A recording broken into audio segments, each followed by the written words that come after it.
They work so hard, and I don't give them enough clean air. Breathing in, I'm aware of my heart.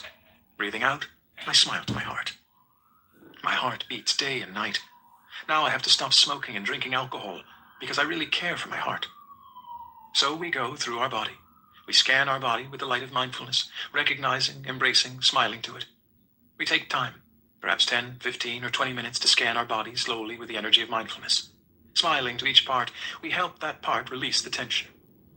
When we come to a part of the body that is ailing, we can stay longer and spend time recognizing and embracing it. We use the energy of mindfulness to embrace it, to smile to it, and to help it release the tension. When there is a physical pain, our mindfulness will let us know it is only a physical pain. And with that kind of awareness, we are more relaxed and can heal more quickly. No distinction between means and ends.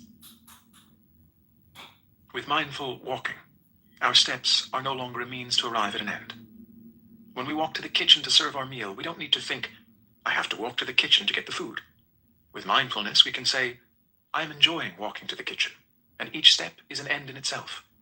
There is no distinction between means and ends. There's no way to happiness. Happiness is the way. There is no way to enlightenment. Enlightenment is the way.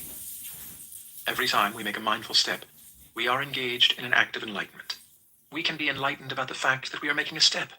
Each step can have beauty in it. Washing a dish can be an act of enlightenment. It's delightful to wash the dishes. Taking care of painful feelings. When you know how to take good care of your body with your mindfulness, you can begin to enter the domain of feelings. To meditate on the feelings means to be aware of each feeling that is arising, whether that feeling is pleasant, unpleasant, neutral, or mixed. Before we take care of the painful feelings, we can first learn how to take care of the feelings that are not painful.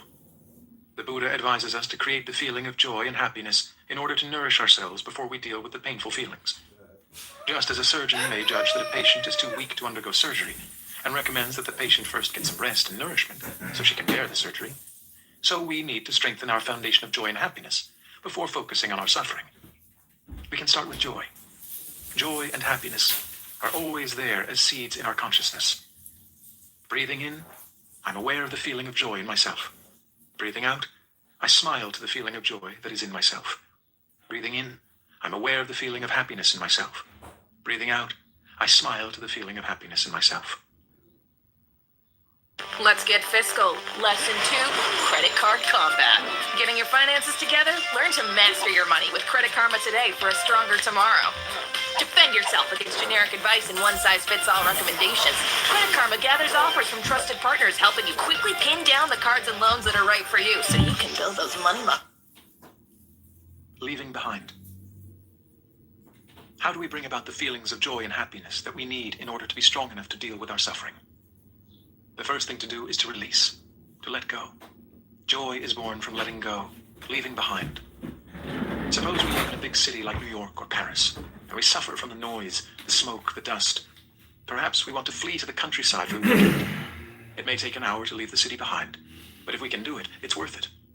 When we come to the country, we feel the fresh air. We see the hills, the trees, the clouds, the blue sky, and we feel so happy that we've been able to leave the city behind and experience this beauty. But it's important to be aware that we won't be able to keep that joy and happiness for a long time. In a few weeks, we'll want to go back to Paris or New York. We've all experienced this.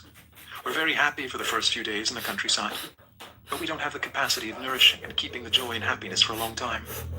We suffer. We long to go back. We believe that our home is there.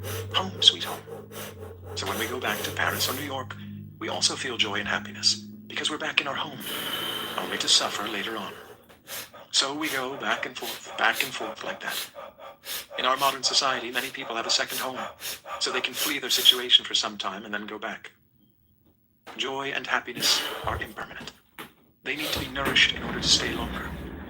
If we don't know the art of nourishing our joy and happiness, they will die. After some time, we lose our capacity of enjoying the joy and happiness that are available.